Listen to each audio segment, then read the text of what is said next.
Oke, ini yang sudah masuk ke saya. Ada 30 yang baru hari ini mengisi, Wian. Ya, yang lain monggo silakan segera isi. Kalau nanti yang tidak responsif bisa mengulang tahun depan atau semester depan. Ya. Mata kuliah metode penelitian.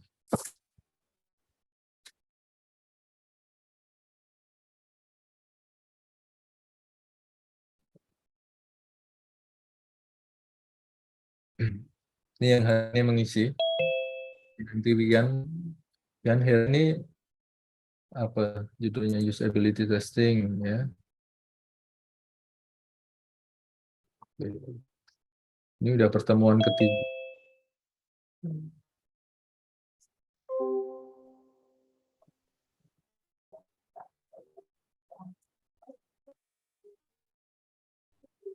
Oke, Nabila mau ke digital marketing, pemasaran media sosial. Topiknya terlalu luas ya, topiknya terlalu luas. Tidak jelas ininya. Sorry, judulnya terlalu luas. Organizational issue-nya tidak kelihatan di mananya. Ya.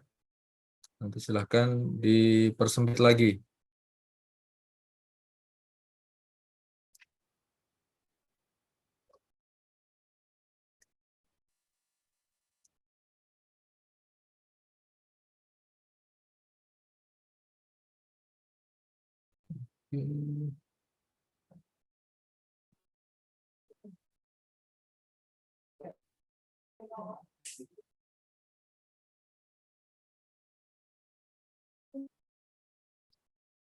Di kecamatan mana tidak jelas, nanti di.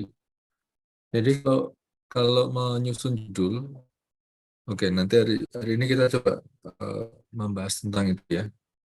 Saya lihat-lihat dulu. Ya.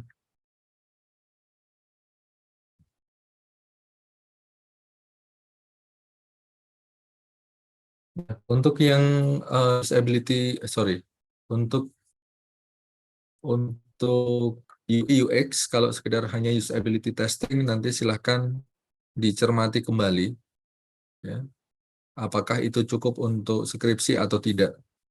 Ya, kalau yang terlalu sederhana, hanya sekedar angket, kemudian pertanyaannya hanya 10, kemudian saudara analisis, maka nanti eh, tidak tidak banyak yang bisa diulik begitu dari model pengambilan data seperti itu. Ya, nanti silahkan use questionnaire itu bagaimana diperdalam lagi ya. Saudara boleh memadu padankan juga.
Nanti ketika memilih organisasi, dilihat ya, kalau jumlahnya hanya masih karyawannya 5 orang, begitu ya, kemudian lingkupnya juga tidak banyak, maka ganti, ya, ambil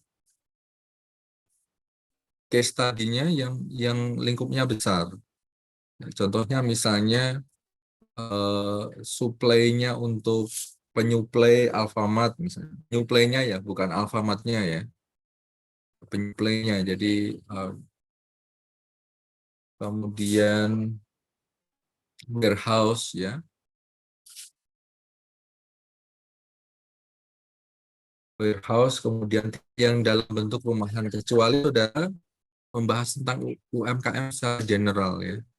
Misalnya nih, bagaimana, tetapi fokusnya yang lain.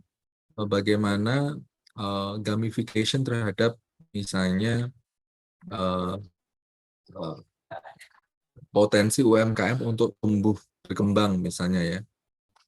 Apa ya, bagaimana fitur, bagaimana pengaruh misalnya katakanlah gamification feature di dalam aplikasi yang dikembangkan oleh UMKM begitu, ya. Nanti di dalamnya ada case study-nya UMKM yang dipilah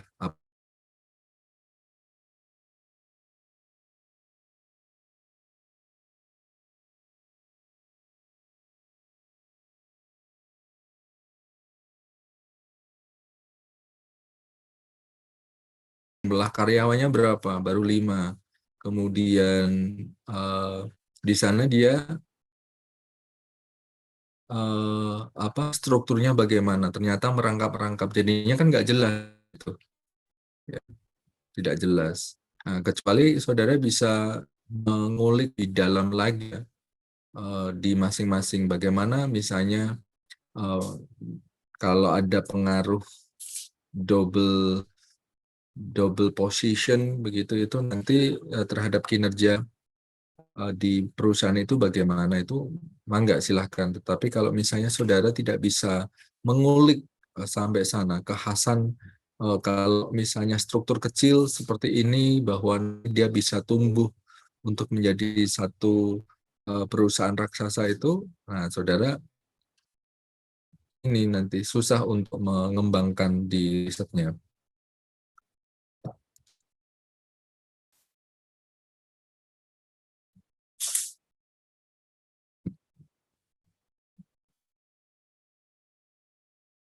Hati-hati menggunakan kata korelasi di ujung saja. Korelasi, kalau kita bicara korelasi itu artinya nanti antar variabel itu tidak harus punya hubungan, korelasi kan hubungan antara panjang kuku dengan tingkat kecerdasan mahasiswa.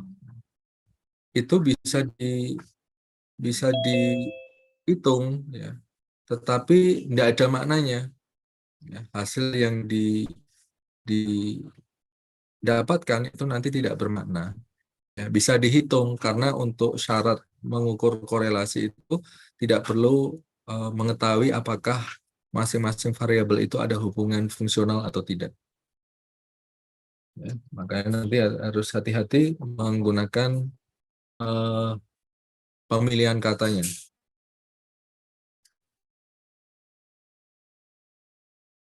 Pengaruh kualitas sistem informasi, persepsi pengguna kualitas informasi terhadap kepuasan.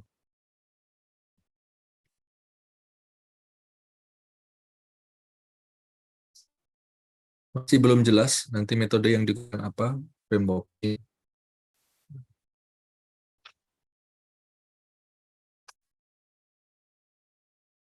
Sistem penunggu keputusan dengan AHP sudah terlalu banyak, ya.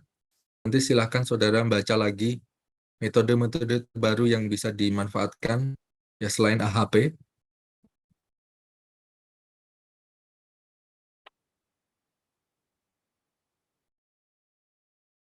Ini juga terlalu sederhana, simple additive weighting, apalagi hanya satu metode saja, begitu tidak ada kekhasan tertentu. Intinya begini, ketika saudara menyusun judul, sudah dipikirkan secara matang, ya, dengan proses yang panjang, kira-kira kontribusi apa yang saudara hasilkan dari riset itu. Misalnya menutup celah dari penelitian terdahulu yang belum diungkap. Boleh. Jadi tidak sekedar ganti domainnya, ya, dan penelitian yang sama, katakanlah seperti ini, ya.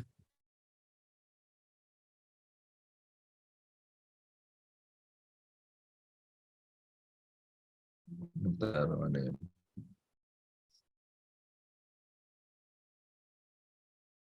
Oke, sistem pendukung keputusan kinerja guru pada lembaga belum tahu dengan menggunakan metode AHP.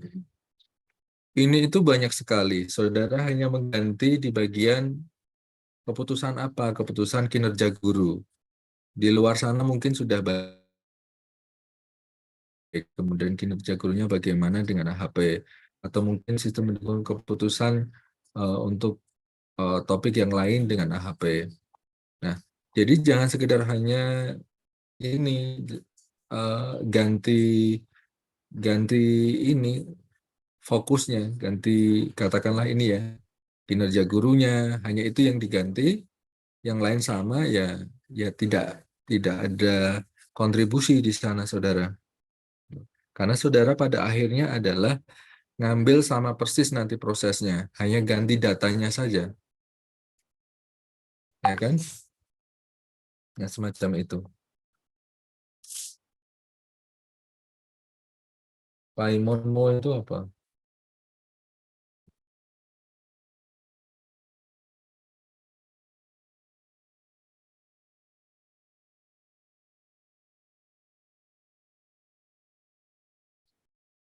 Oke.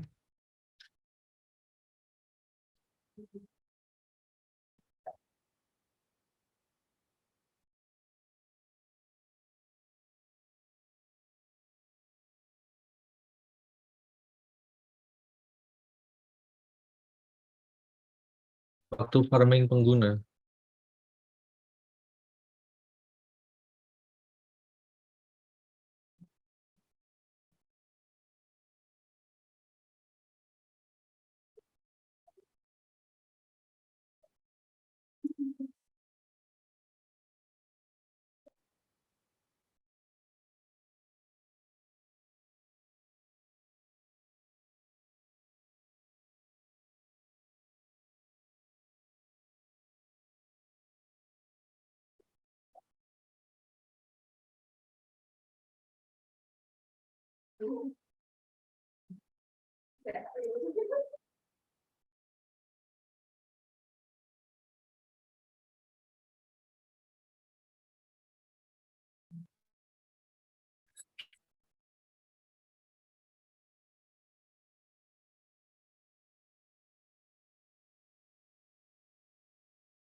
Jadi antara judul yang saudara usulkan dengan yang aktivitas membaca saudara kan nggak pada nyambung ya. Jadi seolah ini hanya untuk kepentingan memenuhi eh, tugas. Ya. Sekali lagi ini saya membuat ini tidak untuk diri saya sendiri, tidak untuk kamu. Saya juga tidak meminta saudara nyenengin saya begitu. Ya. Tapi saudara menentukan sudah menyusun target ya. Oh nanti saya, jadi saudara sudah menyusun goal ya, sudah menyusun goalnya. Saya nanti endingnya mengambil topik ini ya. Oleh karena itu saya harus menyiapkan nih literatur review ya. Sehingga kalau saudara sudah menyiapkan ini, judul ini, topiknya nanti begini ya.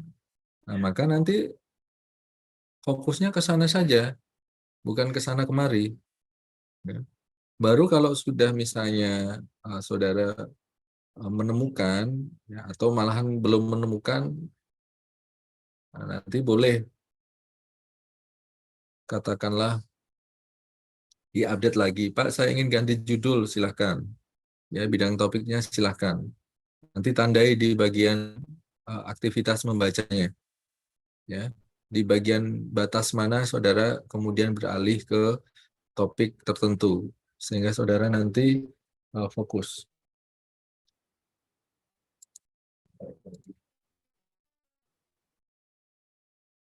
Ini masih belum jelas.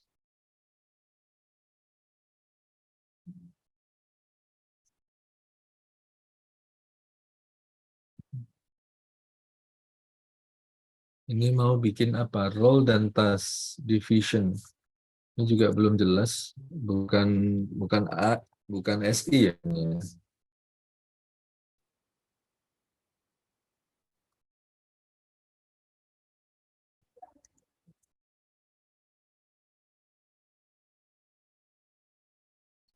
Peran dan tugas divisi Game Design and Development Environment. Saudara mau bahas apa?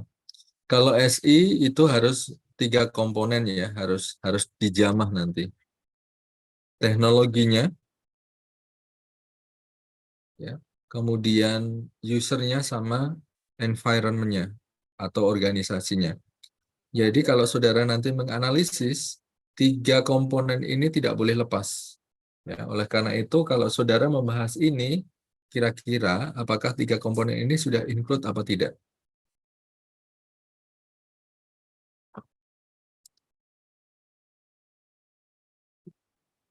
Oke. Ini karena rencana judul awal, ya mungkin saudara masih meramu gitu ya. Nanti silahkan saya minta untuk diupdate. Kalau saudara sudah mengupdate, ya saudara sudah mengupdate, saya minta tolong file saudara yang saudara update itu dikasih, oh nggak bisa ya. Nanti saya tambahkan ini, saya lupa. Kalau saudara seperti ini nggak bisa, yang hanya bisa melihat saya. Nanti saya kasih 1 kolom lagi ya, update, kemudian tanggal berapa update-nya. Ya, satu. Saya tambahkan 1 atau 2 field nanti.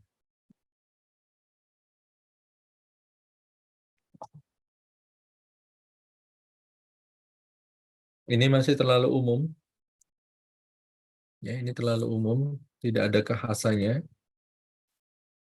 Atribut loyalty yang nanti akan dibahas itu apa? Yang mempengaruhi eh, loyalty dari seorang nasabah atau seorang pengguna itu apa?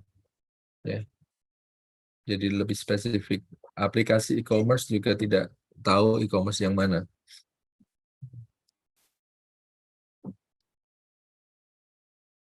Ini juga belum jelas.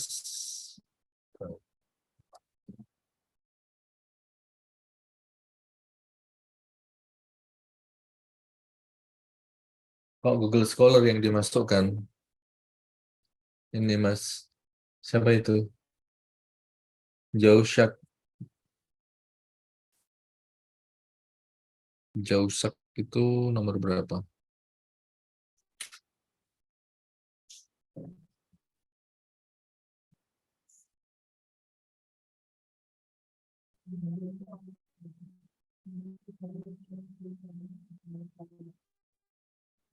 Delapan empat.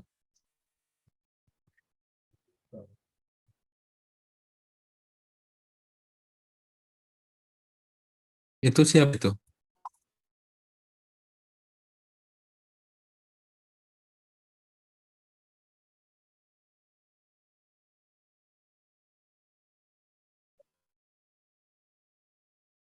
Ini siapa ya ini?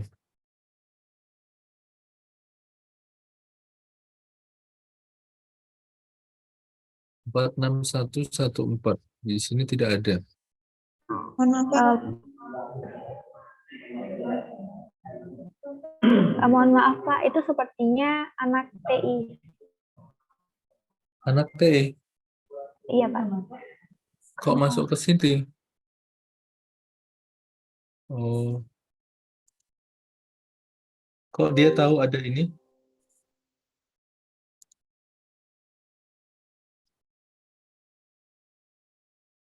Sebentar, ini kelas saudara bukan sih? Betul ya? Lisa ini kelas saudara, Iya Pak, benar. tapi kemasukan orang TI ya? Soalnya orang nggak ada di sini itunya. Di daftar saya nggak ada nama itu. Orang TI ya, 46114 itu ya? Oke.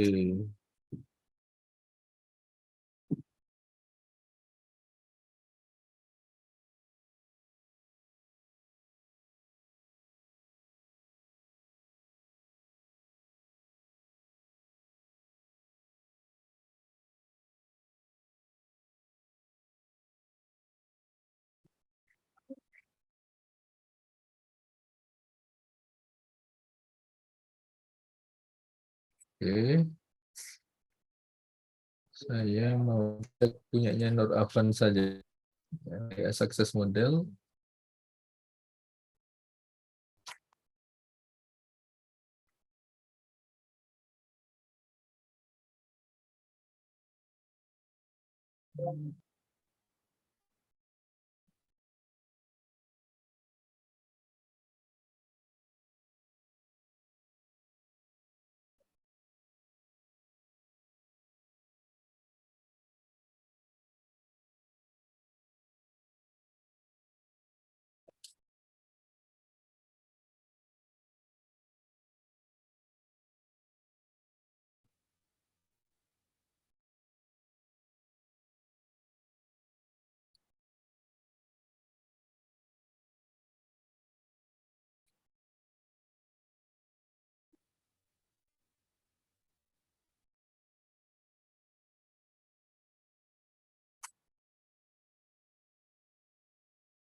Nanti yang punyanya Avan, ketika menggunakan Dillon and McLean, itu kan Dillon McLean sudah punya originalnya, ya, sudah punya frameworknya.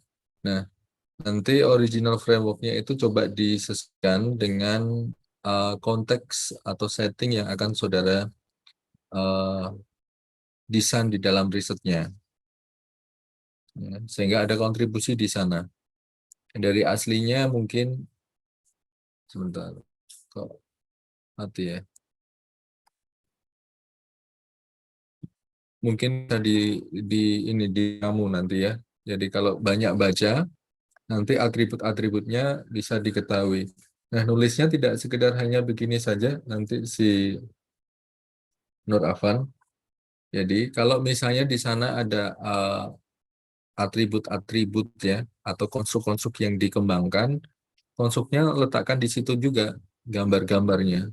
Sehingga nanti kalau misalnya saudara mau mengecek, oh kemarin konstruknya Dillon and McLean yang asli bagaimana, kemudian ada peneliti lain memodifikasi Dillon and McLean itu jadinya bagaimana. Nah, jadi tidak perlu buka-buka lagi artikelnya, saudara sudah punya bahan cukup dari aktivitas membaca ini itu sudah cukup untuk saudara membangun sebuah ini ya artikel ya, atau artikel untuk membangun sebuah literatur review-nya gitu. Kalau semacam ini tulisan-tulisan begini kita kadang masih ini ya, ini kayak gini kan belum selesai nih.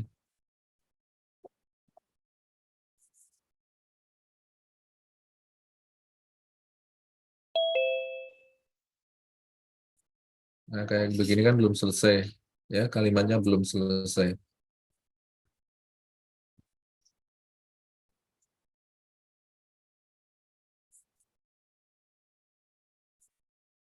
Nah, ini masih menggunakan Utaid kan bukan bagian dari AS Access Model ya. Nah, nanti apakah ada di antara konstruk dari Utaud atau entah itu yang lain itu mau dipadu padankan.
Oke, ini menggagas tentang disconfirmation effect ya.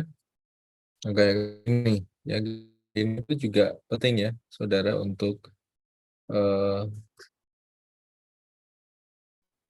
mengetahui konstruk-konstruknya.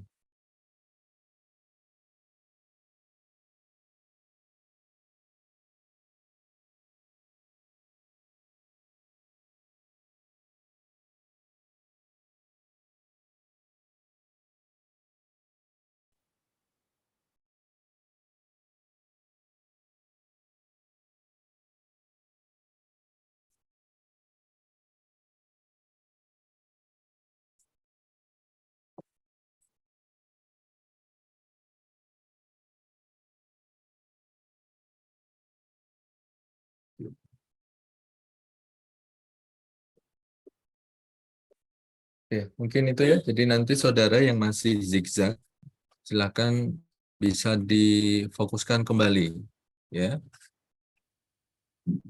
Ini harus sudah mulai menulis literatur review ya, saudara ya, menulis literatur review. eh, jadi nanti di final final exams-nya nanti saudara harus sudah dalam bentuk proposal. Yang paling lama adalah literatur review, karena literatur review itu harus saudara banyak baca, ya, menyusun literatur review. Nah, literatur review seperti yang kemarin saya sampaikan, kalau menyusun literatur review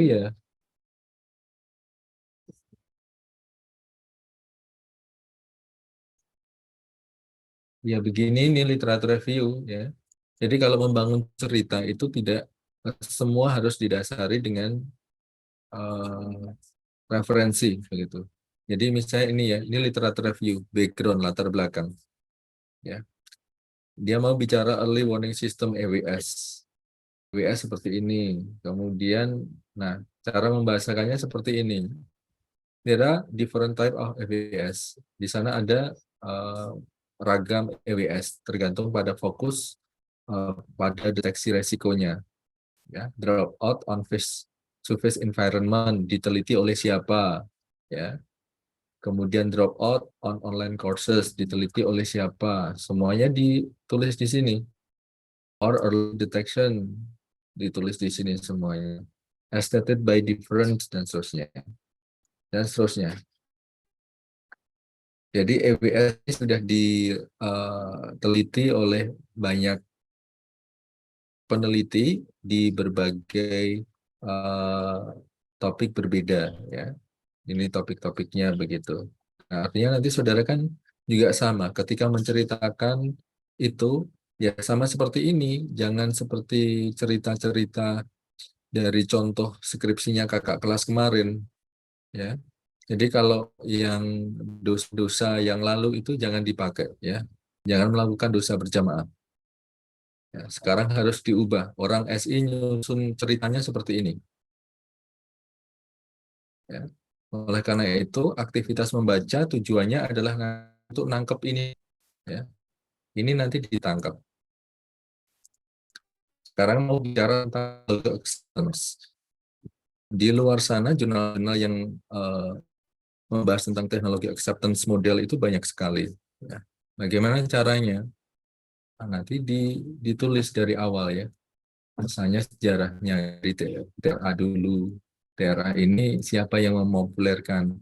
Yang memopulerkan adalah Arjen Fishbein ini. Jadi orang SI harus paham siapa pencetus teori tersebut. Ya, Tam itu siapa? Ya, kemudian Jutaut siapa? Ya, jadi orang seperti penulisnya Arjen, kemudian Venkates, ya, Aubuson. Saudara sekarang harus mulai paham pencetus-pencetus teori itu, ya, yang menyusun framework originalnya. Nah, sehingga nanti kalau ditanya siapa yang menjadi apa ya peneliti yang jadi acuan saudara untuk melakukan riset itu, saudara bisa menjawab. Itu kuncinya. Nah, seperti ini Venkates ya. Jadi TAM itu Utaut itu pengembangan dari TAM yang dikembangkan oleh Venkates. Artinya saudara harus tahu nih riset-risetnya Venkates, jadi yang originalnya. Pak, itu kan sudah jadul, Pak, ini tahun 77. Ya tidak masalah, karena dia adalah pencetus pertamanya. Jadi kita, TRA itu munculnya ya dari Astien sama Fishbane itu. Ya. Jadi itu yang kemudian saudara ceritakan. Nah, ketika membangun sebuah cerita seperti ini, semua didukung dengan sumber pustaka. Didukung sumber pustaka. Jadi seperti ini.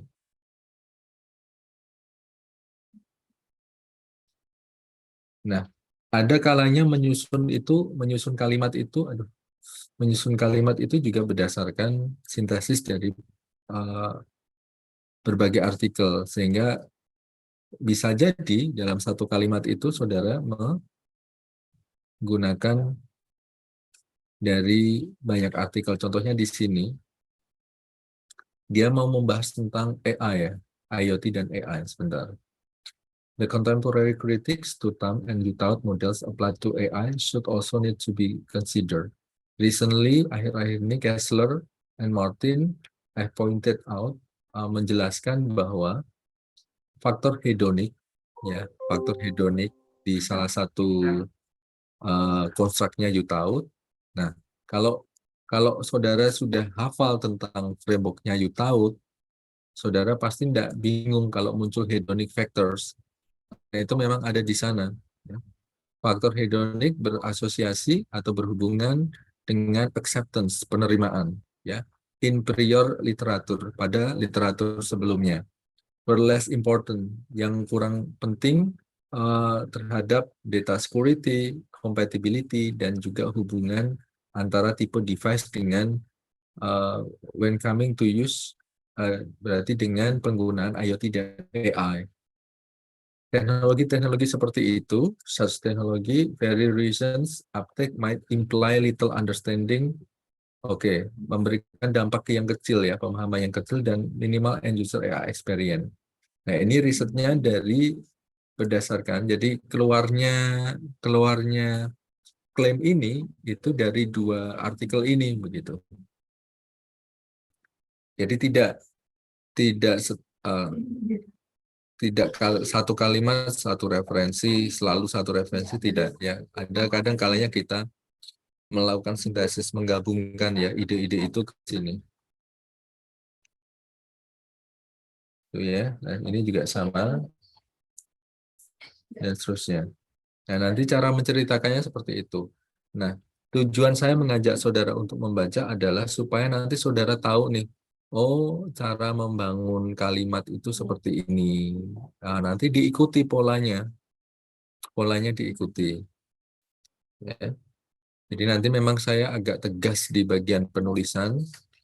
Jangan kaget nanti ketika yang pembimbingnya saya itu nanti saya paling lama di penulisan, ya, memastikan bahwa tulisan saudara benar, kemudian formatting yang benar, kemudian cara membangun flow informasinya juga menarik. Itu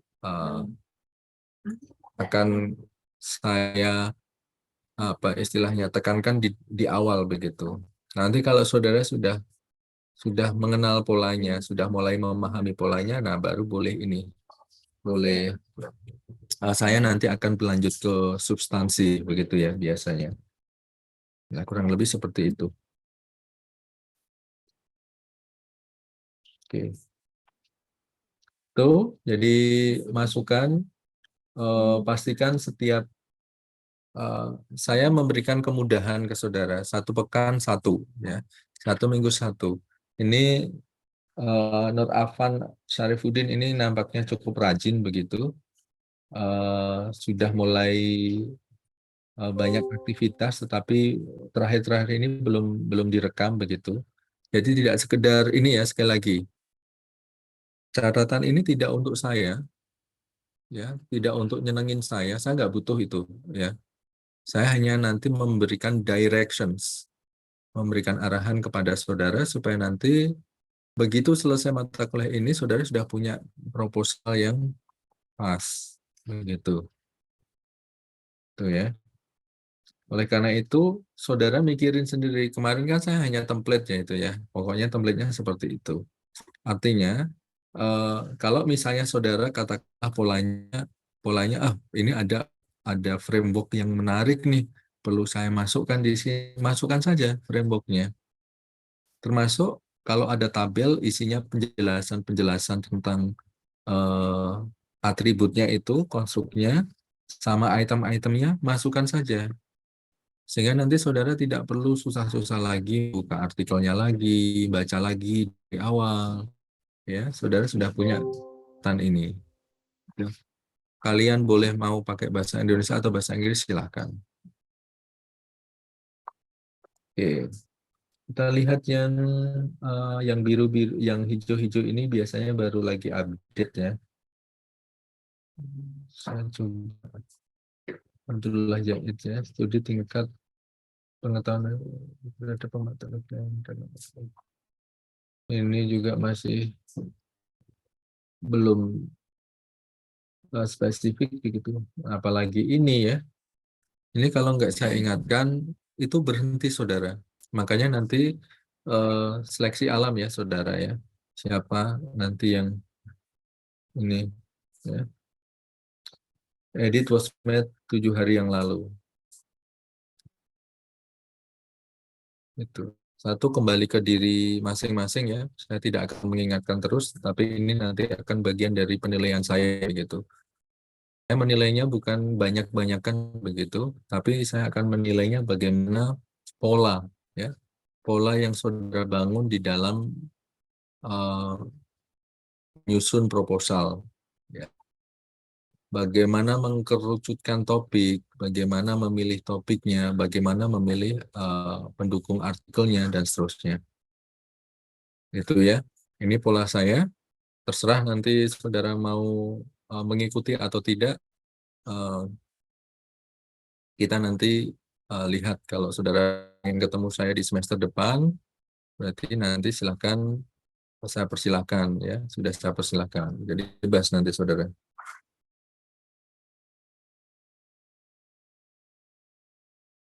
Ya, ini Mas Abdullah Zaid. Ya. Kalau sering nongkrong, sering main, silakan nanti. Jangan lupa sempatkan waktu 5 menit dalam 1 pekan, saya yakin bisa menyelesaikan 1 artikel. Ya, ini sudah 3 pekan, tidak ada progres sama sekali, Mas Abdullah Zaid.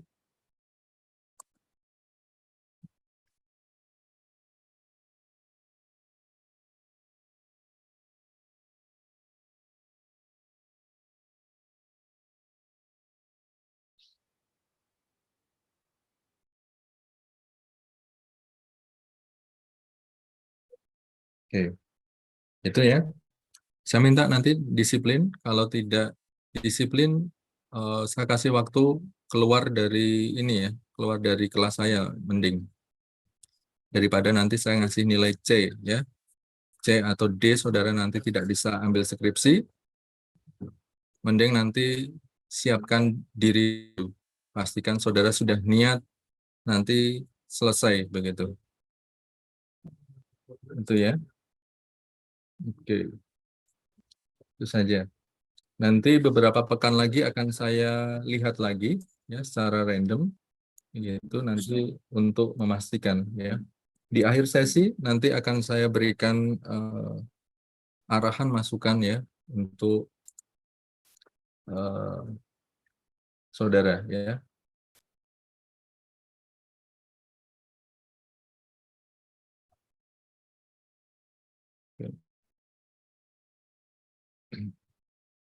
Final examnya, ujiannya seperti yang saya sampaikan,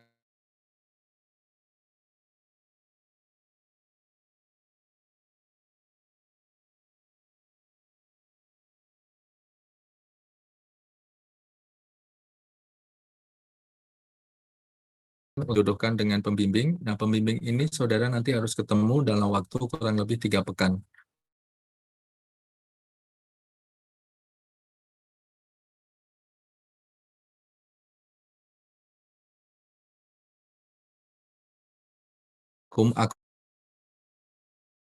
Antara nilai saya dengan nilai dari pembimbing.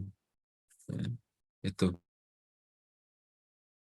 ketika nanti pas saudara bimbingan, ya saudara sudah menguasai konsep,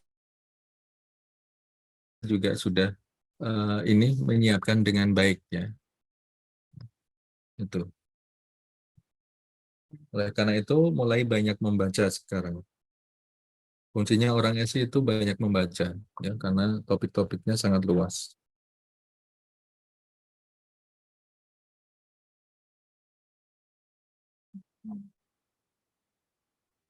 Oke, saya masuk ke materi ya.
Oke, saya masuk sebentar.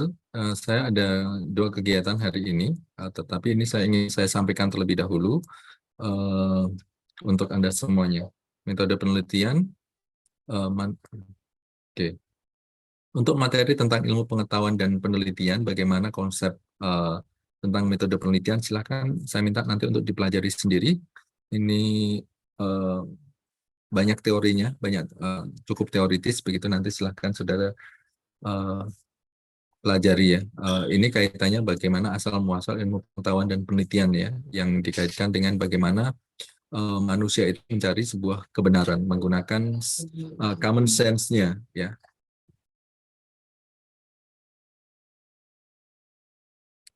Saya nanti masuk sampai pada ini ya, berbagai cara mencari kebenaran, ada yang secara kebetulan, ya, kemudian ada trial and error, kemudian ada melalui otoritas, bahwa kebenaran itu bisa didapatkan melalui otoritas seseorang yang punya kuasa dan seterusnya. Ya. Kemudian berpikir kritis atau berdasarkan pengalaman, ini proses deduktif dan induktif yang kemudian kita usung di dalam penelitian-penelitian yang saat ini. Kemudian melalui penyelidikan ilmiah, ya, melalui penelitian, eksperimen, dan seterusnya, untuk mengetahui kebenaran baru yang didapat dengan menggunakan penyelidikan ilmiah, berpikir kritis, dan induktif. Itu tadi ya, jadi mulai dari berpikir kritis, secara deduktif dan induktif, kemudian melakukan penyelidikan ilmiah atau investigasi ilmiah. Dasar-dasar pengetahuan itu ada penalaran, logika, ya, nanti saudara menarik sebuah kesimpulan. Ya, jadi perlu adanya kajian-kajian yang berdasarkan ini ya, sumber pustaka. Artinya yang kita gunakan untuk menjustifikasi reasoning kita, penalaran kita, adalah sesuatu yang valid atau yang sahih. Ya. Kita menggunakan logika induktif, deduktif tadi ya. Jadi menggunakan sumber-sumber data yang kemudian kita nanti menarik kesimpulan. Saya masuk ke bagian epistemologi aja ya. Ini ontologi apa yang dikaji. Jadi ontologi itu ya ini membahas tentang apa yang akan dikaji.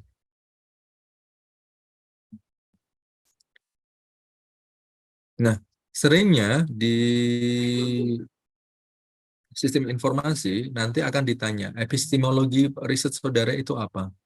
Ya, cara mendapatkan kebenaran dari uh, yang saudara angkat di dalam penelitian itu bagaimana? Ya. Nah, maka kita perlu mempertimbangkan atau memperhatikan uh, bagaimana mendapatkan pengetahuan. Ya, adanya batasan kajian ilmu, ya, cara menyusun pengetahuan, diperlukan landasan yang sesuai dengan ontologi dan aksiologinya. Ya, penjelasan diarahkan pada deskripsi mengenai hubungan berbagai faktor yang terikat, ya, kemudian metode ilmiah yang digunakan, lalu ilmu mencoba mencari penjelasan mengenai alam dan menjadikan kesimpulan yang bersifat umum dan impersonal. Nah, pertimbangan ini atau poin-poin ini nampaknya seperti apa yang nanti akan saudara lakukan ya. Ketika saudara melakukan penelitian, itu kan tidak semuanya bisa diteliti. Maka ada yang namanya batasan penelitian. Nah, nanti ketika ada batasan penelitian, saudara bikin poin-poinnya ya, per poin begitu. Yang saudara amati itu misalnya kalau bicara tentang bagaimana gamifikasi dari 3 e-commerce terbesar di Indonesia, yaitu Bukalapak, katakanlah, kemudian Tokopedia, sama apa ya, biasanya apa, Shopee, ya misalnya itu ya. Maka nanti saudara sebutkan batasan masalahnya, bahwa penelitian ini hanya akan membahas 3 e-commerce besar di Indonesia, terus sebutkan Tokopedia, Bukalapak, kemudian Shopee, misalnya ya. Kemudian eh, fitur yang digunakan, fitur yang akan jadi fokus eh, riset atau penelitian adalah fitur gamifikasi yang ada pada 3 aplikasi di e-commerce tersebut. Nah, misalnya seperti itu. Jadi itu dibatasi terlebih dahulu supaya tidak melebar. Gitu ya. Kemudian diperlukan landasan yang sesuai dengan ontologis dan aksiologis. Kemudian penjelasan diarahkan pada deskripsi mengenai hubungan berbagai faktor yang terikat. Jadi nanti latar belakang masalahnya saudara sebutkan ya. Latar belakang masalah kenapa riset ini penting untuk saudara lakukan. Jadi ada urgensi penelitian. Nah, kemudian dari sana saudara nanti membangun nih deskripsi keterhubungan antara fenomena yang saudara angkat di dalam penelitian dengan penelitian-penelitian yang sudah dilakukan oleh penelitian terdahulu. Nah, dari situ nanti kan muncul permasalahan ya. Jadi saudara tadi kan mengkaji begitu dari artikel-artikel terdahulu saudara kaji, ternyata ada masalah nih. Sekian banyak artikel belum membahas tentang ini. Nah, saudara sudah ketemu celahnya. Celah itu yang kemudian saudara bangun menjadi rumusan masalah. Rumusan masalah kemudian diterjemahkan ke dalam atau di breakdown lagi menjadi research question atau pertanyaan penelitian. Nah, untuk menjawab pertanyaan penelitian itu butuh metode. Nah, metodenya apa? Saudara nanti menjelaskan tentang metode penelitian. Nah, kalau sudah di dalam metode penelitian itu pasti ada yang namanya analisis. Ya, analisisnya nanti pakai apa? Nah, kemudian dari hasil analisis itu nanti baru membahas tentang hasil luarannya, kemudian pembahasannya, dan seterusnya sampai mendapatkan kesimpulan. Nah, untuk beberapa pengertian dasar ini, nanti silakan saudara pelajari sendiri ya. Konsep itu apa, konstruk apa, proposisi apa, teori apa, ya. Nanti silakan saudara pelajari, termasuk ini ya, logika ilmiah, hipotesis, variabel. Ini sudah pernah kami sampaikan pada saat mata kuliah statistik kayak kita sudah pernah membahas apa itu hipotesis, apa itu variabel, ya. Kemudian kalau teori ini teori secara umum ya, bukan teori uh, seperti teori acceptance model, bukan itu ya. Ini teori secara umum.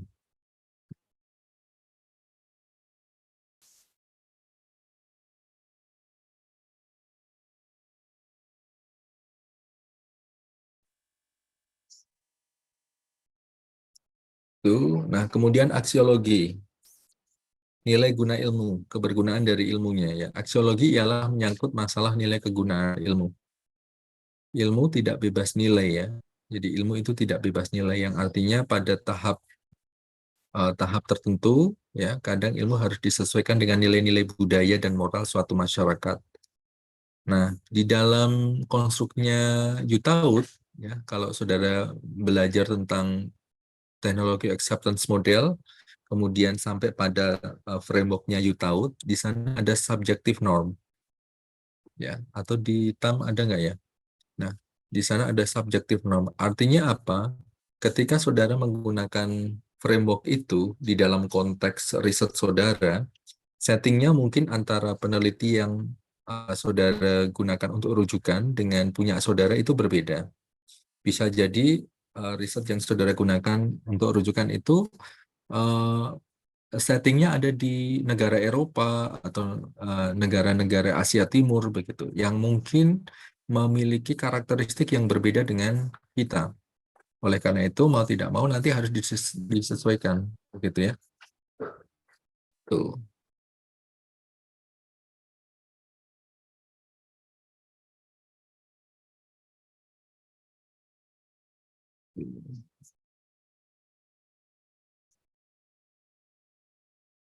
Oke.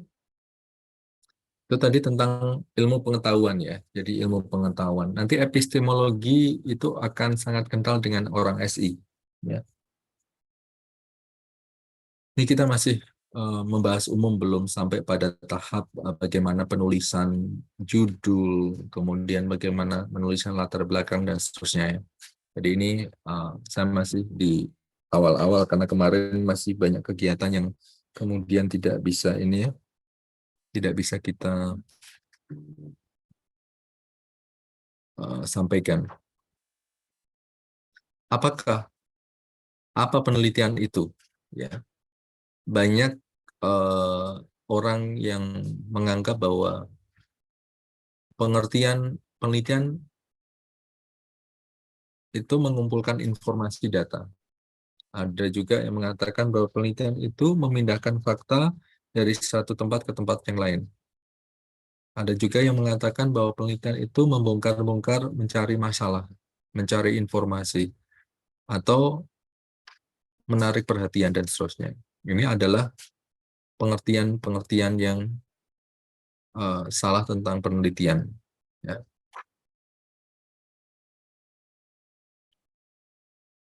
Jadi penelitian itu kalau dari cara bahasa harfiahnya itu kan research, ya. Research, ya. Re kembali, to search mencari. Jadi mencari kembali. Artinya bisa kita uh, gunakan kata investigations atau menyelidiki, ya. Studi yang dilakukan seseorang melalui penyelidikan yang hati-hati dan sempurna terhadap suatu masalah sehingga diperoleh pemecahan yang tepat terhadap masalah tersebut. Jadi itu salah satu pengertian tentang penelitian. Atau juga menurut Lidi, penelitian adalah suatu proses untuk mencapai secara sistematis dan didukung oleh data untuk mencapai jawaban terhadap suatu pertanyaan, penyelesaian terhadap permasalahan atau pemahaman yang dalam terhadap suatu fenomena.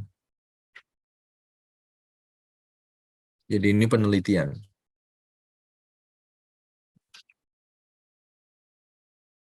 Nah, pengertian yang benar tentang penelitian dan karakteristik proses penelitian, bahwa penelitian itu diawali dari suatu permasalahan. Ya, diawali dari suatu permasalahan. Jadi ada masalah di sana yang butuh penyelesaian. Ya.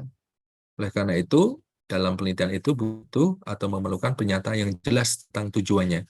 Tujuannya apa sih yang mau dicapai di dalam penelitian itu? Oleh karena itu, kita perlu merancang sebuah prosedur yang spesifik. Kemudian, dari permasalahan yang ada, kita breakdown. Ya. Jadi di research question nanti, di pertanyaan penelitian itu, saudara boleh membahasakan dengan menggunakan bahasa yang umum ya. Pernyataan atau pertanyaan yang besar begitu. Kemudian pertanyaan besar itu kemudian di breakdown lagi menjadi sub questions. Jadi pertanyaan-pertanyaan kecil. Ya, pertanyaan-pertanyaan kecil inilah yang nanti untuk membantu si peneliti ini memudahkan untuk mengelola risetnya. Oh, nanti saya harus harus menyelesaikan ini dulu, habis itu kalau udah selesai ini dulu, dan seterusnya. Penelitian menerima asumsi kritis tertentu, kemudian memerlukan pengumpulan dan interpretasi data dalam upaya untuk mengatasi permasalahan. Ya, jadi harus ada data collection gitu ya, data itu dikumpulkan, kemudian diinterpretasikan, kemudian dievaluasi, apakah perlu dilakukan siklus kembali, ataukah dari sekali pengumpulan data itu sudah cukup. Oke, ini saya lewati. Macam-macam penelitian itu banyak sekali, ya, banyak sekali. Eh, Tidak sekedar hanya 5 ini sebenarnya ya. Ini hanya eh, sebagian kecil, ya, macam tujuan penelitian. Yang pertama mengeksplorasi, mendeskripsikan, kemudian membuat prediksi, menjelaskan, atau meneruskan salah satu tujuan di atas, yaitu dengan penetapan prasyarat untuk menemukan solusi dengan bertindak sesuatu, ya actions. Itu ini kurang lebih macam tujuan penelitian.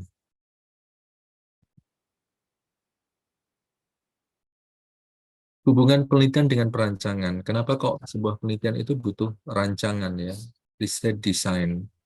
Desain penelitiannya itu dirancang terlebih dahulu. Ya agar supaya arahnya jelas. Ya. Saudara punya permasalahan. Permasalahan tersebut kemudian saudara mengusulkan metode. Metode yang digunakan itu kemudian dieksekusi dengan serangkaian teknik pengumpulan data. Kemudian saudara mendapatkan datanya, data itu kemudian diolah, dianalisis. Nah, runtutan itu harus dirancang, ya, harus dirancang. Misalnya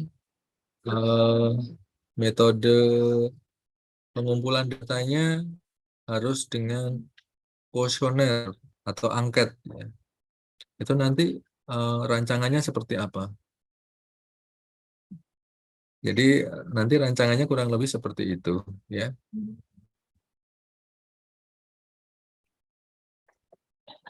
Ya.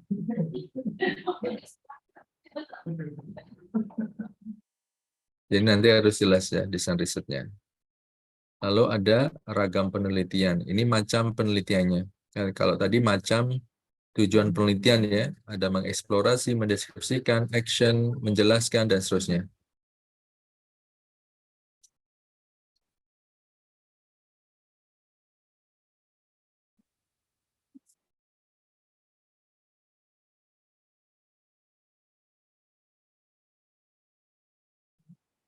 Oke, ragam penelitian menurut bidang ilmu. Ini nanti banyak sekali ya, ragam penelitian ilmu dasar, ya, seperti matematika, fisika, kimia, geofisika, biologi, geografi, itu ilmu dasar. Atau ragam penelitian ilmu terapan, ya, jadi applied-nya, ya, ilmu-ilmu teknik, ilmu kedokteran, eh, ada teknik kimia, teknologi pertanian, ilmu ekonomi, ya. Nah, biasanya yang terapan-terapan ini yang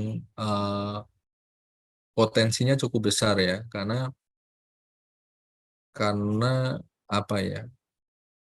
Orang lebih lebih menerima manfaat dari hasil penelitian itu, ya. Kalau penelitian-penelitian dasar ini kan luarannya kan berupa bisa konsep, bisa teori, ya. Yang kemudian konsep dan teori itu baru diimplementasikan atau baru di follow up dengan penelitian lanjutan. Dalam hal ini adalah penelitian terapan. Nah, penelitian terapan ini nanti baru bisa nih dirasakan ya, dirasakan apa ya, ada produknya ya, biasa seperti itu.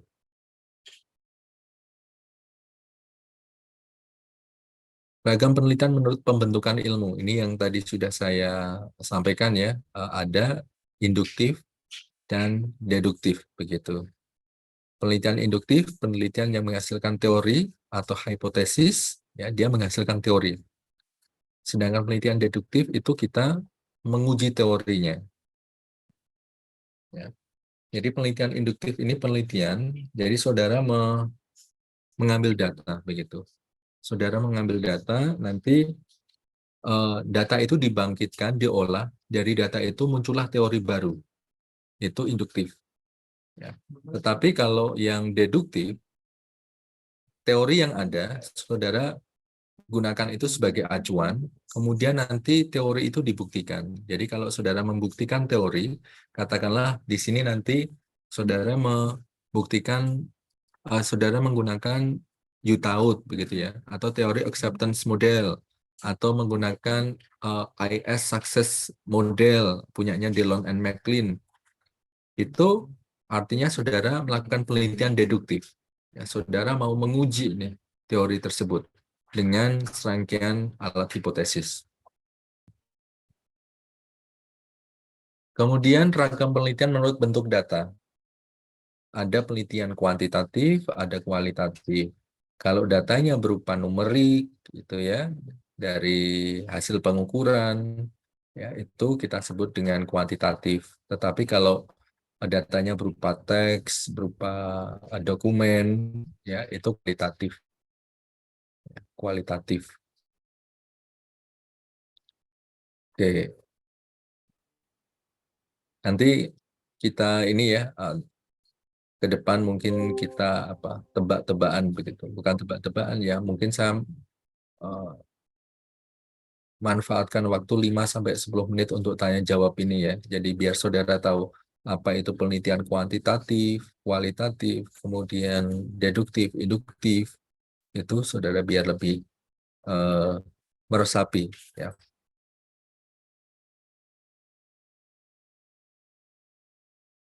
Ragam penelitian menurut paradigma keilmuan.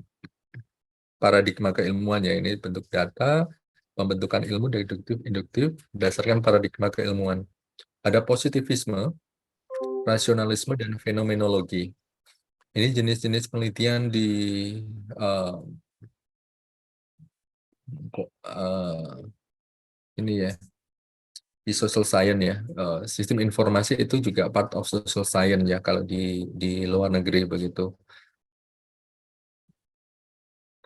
Jadi menurut paradigma keilmuan, apa itu positivisme, rasionalisme, dan fenomenologi? Nah, kurang lebih kalau kita lihat bedanya ya seperti ini. Ya. Kalau positivisme, kerangka teori dirumuskan spesifik dan menolak alasan meluas yang tidak relevan.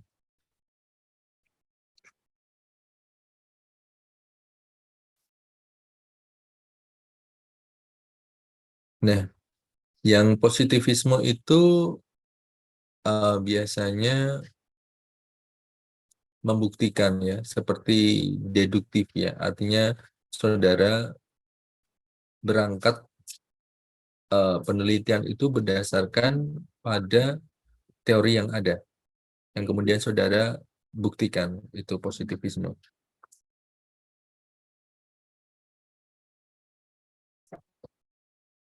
Rasionalisme, konseptualisasi teoretik.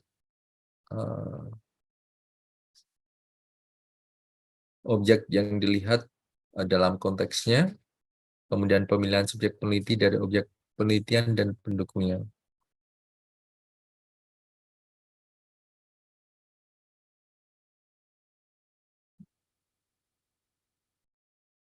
Jadi ini yang ditekankan adalah grand teorinya ya, grand konsepnya, konsep besarnya, ya konsep besarnya.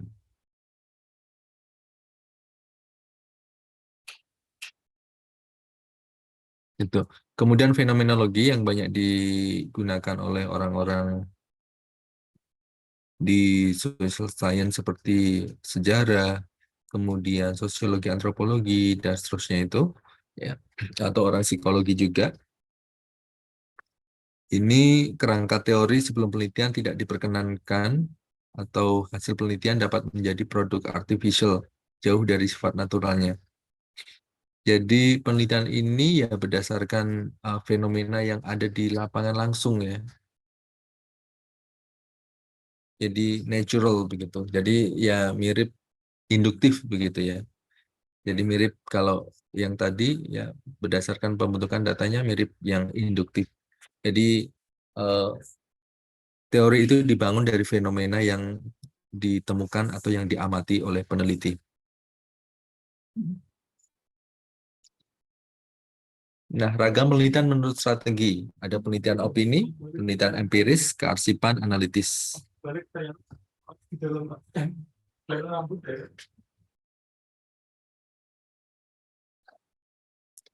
Bila peneliti mencari pandangan atau persepsi orang-orang terhadap suatu permasalahan, maka ia melakukan penelitian opini. Ya, biasanya kata kuncinya persepsi masyarakat terhadap apa, misalnya persepsi pengguna apa layanan apa Shopee Food misalnya ya, dan seterusnya.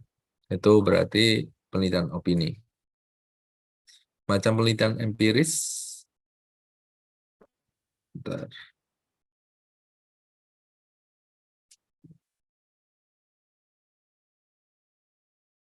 Oke. Penelitian empiris ya penelitian berdasarkan data yang kita dapatkan di awal ya, itu penelitian empiris.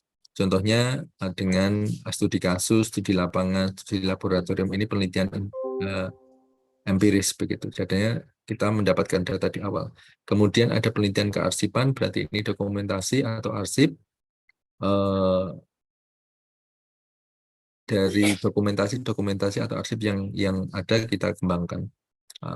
Kemudian penelitian analitis, terdapat problema penelitian yang tidak dapat dipecahkan baik dengan menggunakan penelitian opini, empiris maupun kearsipan. Jadi harus dianalisis lebih lanjut.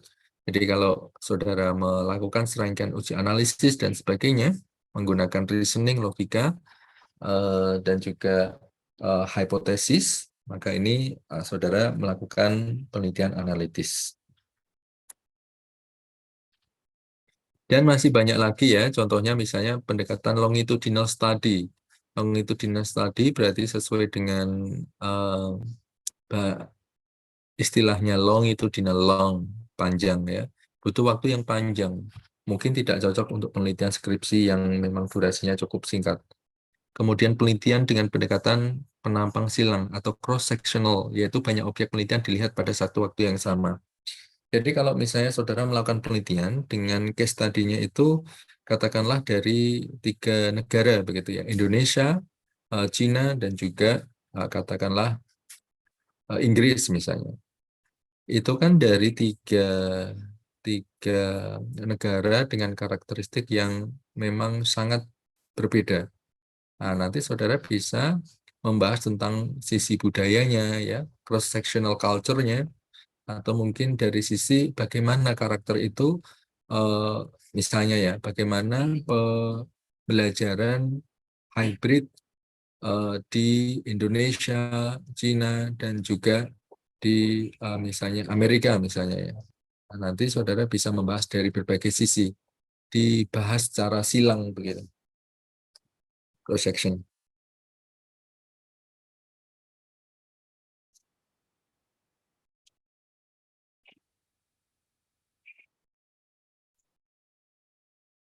Oke. Sementara itu saudara yang bisa saya sampaikan karena ini saya harus eh, hadir di 2 kegiatan ya. Nanti silahkan, ini nanti akan saya sampaikan lagi sampai nanti kita akan bertahap ya menyusun judul, abstrak, sampai poin-poin di dalam eh, proposal ya, sampai penulisan skripsinya ya, poin-poin dalam penulisan skripsi itu. Oke. Materi yang sudah saya masukkan di Elena nanti bisa dibaca ya. Mudah-mudahan topik-topik itu sudah saya sampaikan. Nanti silakan saudara unduh untuk dipelajari. Sementara itu dulu ya saudara, ini saya presentasi terlebih dahulu. Tadi sudah apa belum ya? Ini ada 41, ini jumlahnya 43, ada satu Pak izin karena sakit. Oke, nggak ada yang bisa mengidentifikasi di sini. Oh ini karena ada ini ya, yang 2 itu berarti masuk semua ya, 40, berarti 39. Ini yang MBKM berapa sih? 1, 2, 1, 2, 2, 3. Berarti ada satu yang tidak masuk nih, saudara. Eh, mohon maaf Pak, saya gabung sama Angel soalnya laptop saya tidak bisa connect dengan WiFi. Oh, oke, Angel Yogiana ya. Jadi satu ya di sana Ya ya. Pak. Oke, kalau begitu. Oke.